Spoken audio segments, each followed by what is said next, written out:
What's up, YouTube? So today I posted on Instagram about my 5,000 followers on Instagram and my 500 subscribers on YouTube, and so I decided that I'm finally going to film my fitness story, my fitness journey for you guys, for YouTube, because I think a lot of you guys follow me and don't really know anything about me, and there are so many gnats right now.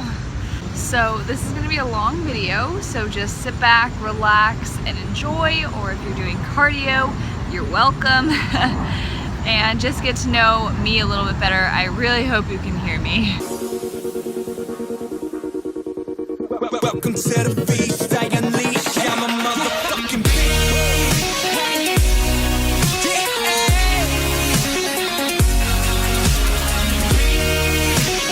Alright, so I'm gonna start with how I just grew up. I never grew up big. I was always kind of skinny. I was never really body conscious. I ate decently healthy. My mom and dad fed me well. They would always get my fruits and vegetables on my plate for me. I'd always finish my plate. Like, I don't know, I didn't think about food as anything, as no kid really should. When I started to become body conscious was in sophomore year in high school, and it really just happened because that's what happens when you get older. You start to become more self-aware, more self-conscious. I realized that I was like a little bit chubby, not anything actually big or overweight, but I had some pudge on me because I just enjoyed food. And I was a very competitive volleyball player in high school and starting in middle school even, so I was all around all these volleyball players who were so in shape and so thin. So I started tracking my food on MyFitnessPal. That was like the first thing I did, and I started to go on runs, and it was really harmless to begin with. So this was like the end of sophomore year. I was playing volleyball. I would run every now and then. I would like track it on the Nike Run app or whatever, and I would run, I don't know, for like 2, 3, 4 mile runs. MyFitnessPal had like set a calorie goal for me, and I think it was like 1,500 or 1,600 calories, so I would aim to hit that. And soon enough, weight started coming right off of me, no problem. I started to get really thin, and I enjoyed it. Like, there was nothing toxic about this part of my journey. I was just eating healthy, tracking my calories, making good choices, and controlling my portions basically. And there would be days where I would go way over, and there would be days where I wouldn't, but my mental relationship with food was still good. And I got really skinny for me over the summer before junior year, and people started complimenting me. I started loving my body. Like, I thought I looked so good going into junior year. First day of junior year, I was like, oh my gosh, I fit into size 2 jeans. I'm 5'6", and typically 125 to like 130-ish pounds. So a size 2 is not something I should fit in. But I was starting to get really thin, and I didn't really have any issues with food. I just wasn't eating that much of it. Like I said, maybe 1,400 calories or so. Then junior year started to be stressful, because that's when you're taking your SATs and your ACTs and taking your AP classes, and I started to stress. High school volleyball was very competitive, so I was running and playing volleyball and basically over exercising, and I was still eating that same amount of calories when obviously I should be eating more if I'm doing more exercise to maintain that weight, right? So I began to start binging because my body was like, you need food, Marissa. And I was still trying to hit that calorie goal, and it was basically deprivation. I started binging, and then I started to gain weight back, and then I started to feel guilty, and then I became obsessed with and staying in my calories. And so this began a cycle of binging, and then I would restrict more, and I would eat less calories throughout the day. I would freak out more if I went over too early in the day, and it would cause me to binge again. And just keep in mind, guys, binging is different than overeating. Binging is when you completely lose control of your mind and you can't stop yourself. Like, you know what you're doing, you know that you are going to the fridge and you're like, I shouldn't do this is just gonna make me feel worse after, and you're thinking like, what is wrong with me, why don't I have any self-control, at the same time that you're stuffing your face until you literally feel sick and cannot eat anymore. So that's how that cycle started. And then it wasn't terrible throughout volleyball season because I was so busy. I kind of kept my mind off of things. But once volleyball season ended for the fall, I wonder if I can just, oh, that's awesome. Once volleyball season ended for the fall, I had club volleyball my junior year, and I kind of hit a dark spot. I was still binging, and it got worse, and I had a breakup and a bunch of family issues that they were minor, but they were starting to prevail, and school was still stressful, like coming into second semester of junior year. It was just a lot of binging and isolation and secrets. So that's another thing. When people have an issue with binge eating, they feel the need to hide it because they're ashamed. I was very ashamed of myself for just having no self-control. I would make myself like 3 peanut butter and jelly sandwiches. Like, I would make one, devour it, and be like, oh, I'm still not full. And then I would go make another oversized sandwich, and then I would devour it. And like, we didn't have junk food in the house just because I knew that I didn't want to be unhealthy or eat unhealthy, and my family isn't really the type to have a bunch of junk food in the house. So I would just eat like straight up almonds or peanut butter and jelly sandwiches. Like I said, there was a lot of shame going on with myself and a lot of negative self-image and loss of self-confidence because of everything that was going on and what I was doing to myself. So I began to go to the gym as much as I could during the winter, and I would run to burn calories. And I'm sure plenty of women can relate to this, running to just burn off X amount of calories that I ate. And that's not how the body works. That's not how the metabolism works. You don't burn directly from fat when you were just doing cardio. I didn't know that at the time. And I began to run a lot more than I had the last summer, and I would run for distance because I enjoyed it, but also more out of guilt this time around. And I joined spring track out of shame, basically. And I thought it was because I wanted to get better at running and get faster and yada yada. Needless to say, that was not the case, and it made my relationship with food and my relationship with binging even worse. So I quit after 2 weeks, and I still have a track sticker on my car that I need to take off. Around this time in junior year was when I started my Instagram. It was originally MarissaFitness.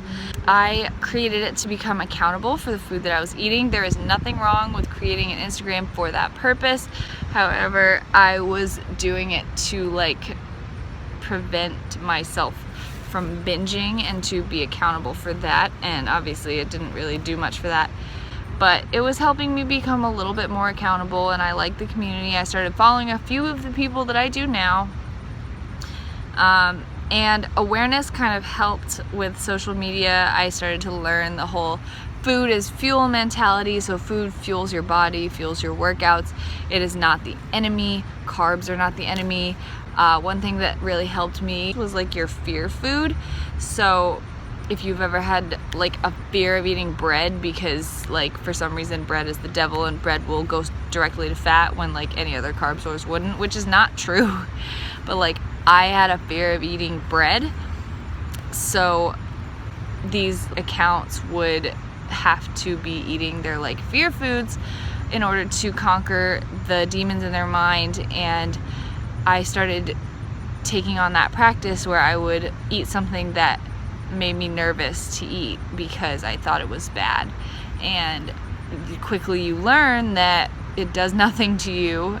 No food has a magical property that makes you fat. No food has a magical property that makes you skinny. No food makes you build muscle. It's simply what macronutrients they break down into. So I was still overrunning and like under eating and trying to lose weight at the end of junior year, but my relationship with food was starting to get a little bit better. I was binging a little bit less going into the summer, but my relationship with myself and my self-confidence was definitely down the drain from everything that had happened. I started to increase my intake a little bit as I started to learn this food as fuel mentality, learning about macronutrients, like purely through social media and YouTube and Instagram. So like this is why I post things on social media, so that I can help teach people. So I started learning things very slowly. I started doing a little bit of my own research, which I encourage you to do no matter where you are in your fitness journey. Try to read articles, try to find informative content out there so that you learn more and you can guide yourself through your own journey healthily. And binging got better and less frequent. I'm gonna bring this down. And then we are going into senior year of high school. Around senior year was, I know this isn't the timeline for everyone, but the friend group that I was in wasn't really into drinking or drugs. I'm definitely a nerd. I've always been friends with the nerdy crowd. I'm a weirdo, and so the people that I hung out with didn't start getting into things like that, like alcohol, until senior year, a little bit later. And I honestly was just against drinking for the purpose of it being bad for your brain, and it's not great for you to binge drink, and I just didn't like that whole culture. I didn't see myself as a partier, so I just disagreed with it. And I was already into fitness, so I was like, there's no point in putting empty calories into my body. So I would say no. I wouldn't go, I'm so sorry about this. I'd say no, I wouldn't go to whatever parties were going on, and eventually I kind of stopped getting invited because people knew that wasn't my choice, and they respected that. They didn't invite me because of it, nothing against me, but I still started to take it that way. And so I got more into lifting after senior year volleyball season, because volleyball season ended. I wasn't playing club, I wasn't going to play in college, so I had a lot of free time. So the gym I go to now was the one that I started going to, and I got really into lifting, and I was starting to learn a lot through social media. I started to find out about if it fits your macros and tracking macronutrients, so I started to do that.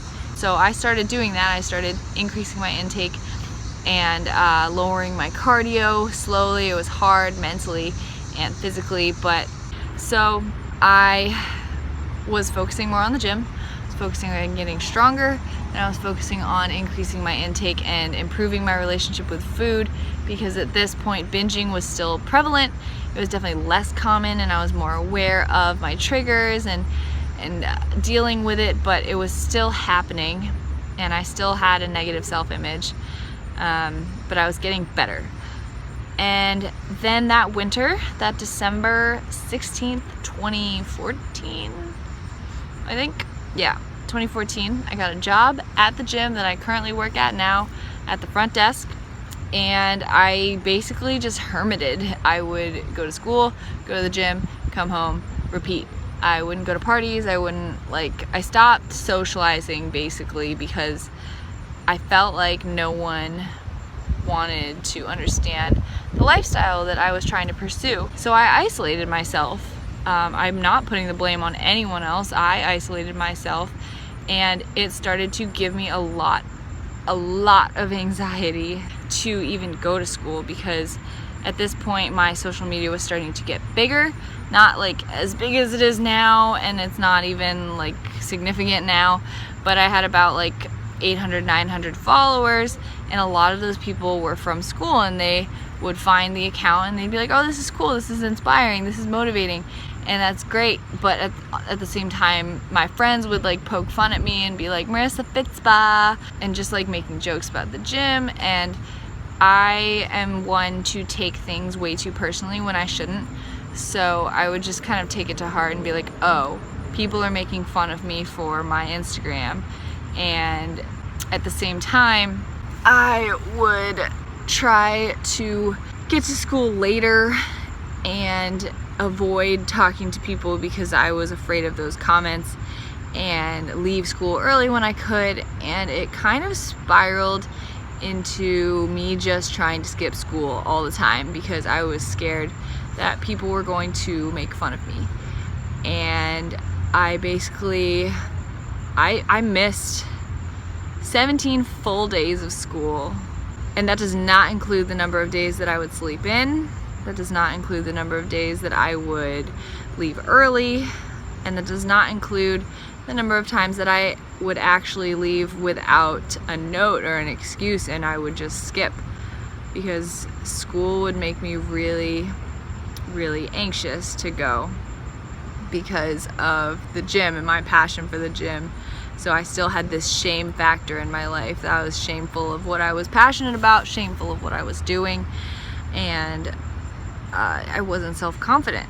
So a lot of anxiety over school developed, and what happened was, well, if I'm not going to school, like, what am I gonna do? I'll just go to the gym earlier that day, and then I would make a post on Instagram, like post-workout meal or whatever, and then I would get texts from friends being like, oh, the gym is more important than school, like, haha, like, gym is life. And I just would take it too personally. Again, none of these people had any like ill intentions against me, but I just took it way too personally, and it would just make the whole situation worse. And at this point, binge eating was less frequent because I was doing the whole reverse dieting thing. So as you increase your intake, your body's like starvation mode stops becoming a problem physiologically, so you feel less of the physiological need to binge, and the rest of the times that you do binge is going to be more psychological. So I was eating more and I was binging a little bit less, maybe like one time per month to give you a good picture. When it was bad, it would be 2, 3, 4 times a week, nights in a row. And so it was well improved from that point.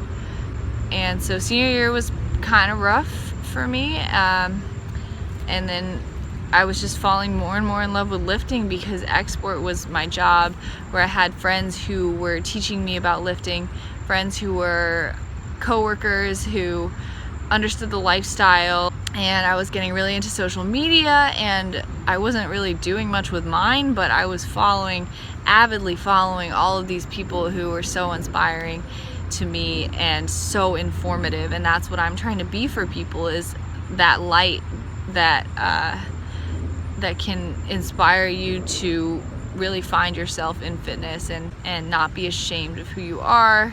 And then I met Matt. All right, so different day, same outfit, same location.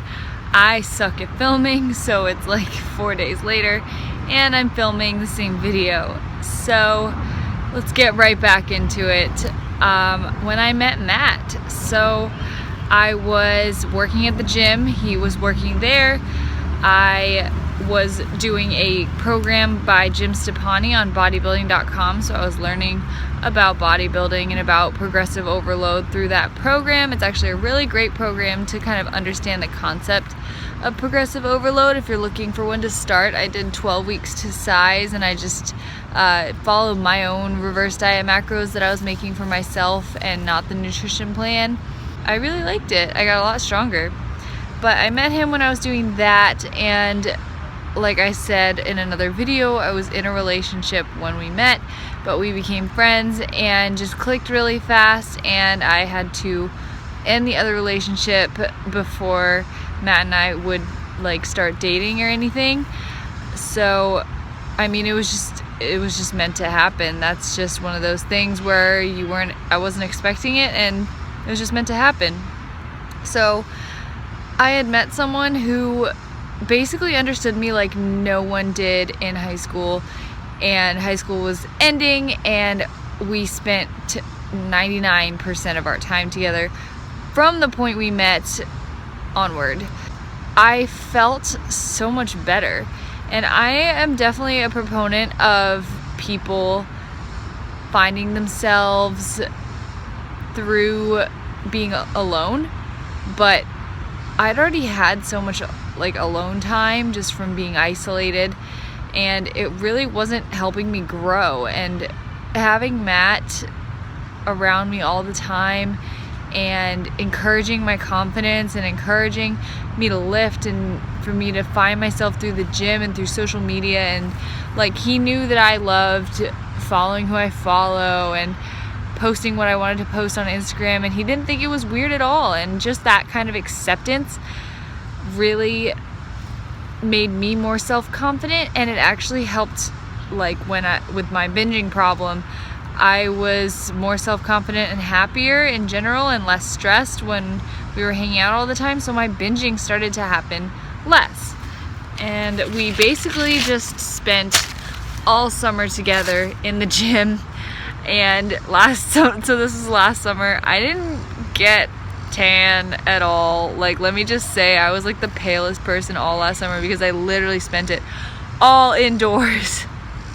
So I was originally supposed to go to University of Texas at Austin. A lot of different factors influenced this, but I ended up dropping that decision the day before I had to make a housing deposit. And so that was like June 1st or something, and I kept it a secret from basically everyone at school until school ended in like June 20 something, because I just didn't want to start any drama. I didn't want to freak anybody out, and it was too expensive for me and my family. First of all, that was like the number one reason, but second of all, my heart just wasn't in that school anymore. My heart wasn't in going across the country anymore, and I love Texas and I would love to live there one day, but it just wasn't the right time. So because of Matt and because of finances and because of where I was with enjoying my job at the gym, and yes, it was just front desk, but it was making me happy, and my mental health was more important to myself and to my family than pushing myself to start college right away. So I ended up deciding to take a semester off. So the fall semester of 2015, and to stay local. And I studied for my personal training exam that summer as soon as I was graduated from high school. And I decided that I wanted to switch to personal training at my gym to make some more income while I was not going to be at school for a semester, and I did that. I applied to George Mason, where I am now, and basically everything just fell into place. So that's kind of where I am now. I am at George Mason. I am starting my second semester this fall, so I'm just a semester behind. I am a certified personal trainer. I did that from, I think, the first week of August that summer up until now. I'm finishing up doing in-person personal training at my gym with my last 3 clients and just finishing them out, and I'm going to continue on with online. So, and just all of these choices to change my environment, to change my situation, these bold choices to not pursue college right away, to take a break, to give my mind a break. This is when my binging really just stopped. Matt and I moved in together in October of last year, but I have not had a binge or the urge to binge or anything close to it since I had moved. And I'm literally just 10 minutes away from home. Like, it's not far at all, but we moved in together closer to the gym because we both worked there. But bold choices like that, I really think, are what can help shape a person. And it's scary, and it's out of it's out of my comfort zone, and it's out of most people's comfort zones to make a decision like that, to take a break, take a semester off.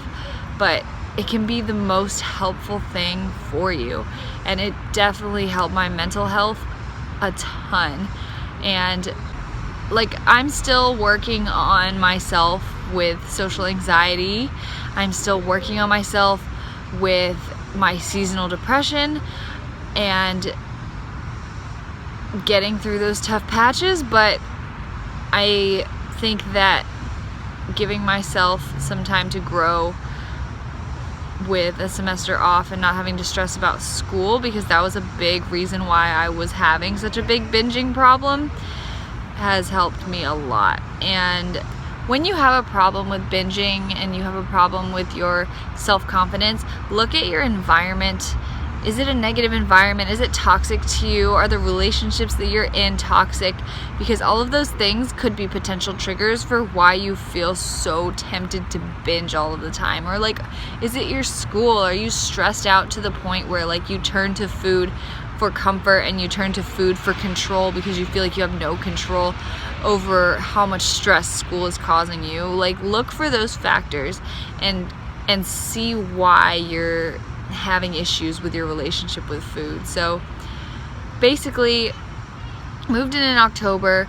I had just kind of been doing my own thing with macros because I wasn't binging and I wasn't under eating and I wasn't overeating, and my macros were just like some numbers that I threw together because it was comfortable for me to eat that much. It was like probably around 2,000 calories, so like a very sustainable amount. I wasn't making any changes with my body really.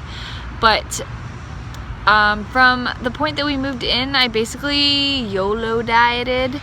I said, what the heck, I'm just gonna treat myself as often as I want. It was kind of a gradual thing. I would take weekends off of tracking, or like one day of the weekend off of tracking macros, and then it would be the whole weekend. And then I would just kind of like sporadically track here and there, and then I challenged myself. I said, I'm gonna intuitively eat and just not measure anything and see how I do. And I was probably eating around 2,500 to 3,000 calories a day because I'm the type to overeat when I intuitively eat. And I put on some weight, but I got every last craving out. Food didn't seem rare to me anymore. This is something I say all the time. If food feels rare to you, then you need to do something about your relationship with food. But if you're just living a day-to-day life and food feels so rare to you that you like won't let yourself have a slice of pizza, you won't let yourself have an Oreo, like you need to fix your relationship with food by either taking some flexibility steps, like taking one day a week off of tracking macros, or intuitively eating if you can do that, or just something to loosen your mind and help your relationship with food so that it's not toxic, so that you don't feel the need to binge. And so I healed my relationship with food, is what I'm basically trying to say, up until December, when I started working with my coach Lucas, who is awesome. I did an off season for 22 weeks, and then we started prep, and I've been working with him for 36 weeks now, and I could not have made a better decision about my coach. But I mean, you guys have been up to date through social media and through YouTube basically throughout a lot of my off season, so I'm not going to really go into that, but that is me, that is my life. So now you guys know about me. I'm sorry it took so long for me to get this video up. Thank you again for 5,000 Instagram followers and 500 YouTube subscribers. I love every single one of you guys. Anyone who comments, I really appreciate it, for supporting my journey. And I am 2 weeks out from the stage, 13 days today. It is now Sunday because I suck at filming. So less than 2 weeks out from stepping on stage for the first time ever. Don't worry, I will definitely take you guys through peak week, through show day, and update you on my prep and everything like that in the next video. So without further ado, thank you for watching. Thank you for learning about me. I hope you took something helpful away from this video if you struggle with binging or anxiety or social anxiety or making a tough decision in your life. That is all. Give this video a thumbs up if you liked getting to know me, or if you liked how terrible my nails look. And I will see y'all in the next video, which will be a 2-week out prep update. Please subscribe, and there's more to come soon. Lots to come soon. Thanks, guys. Bye.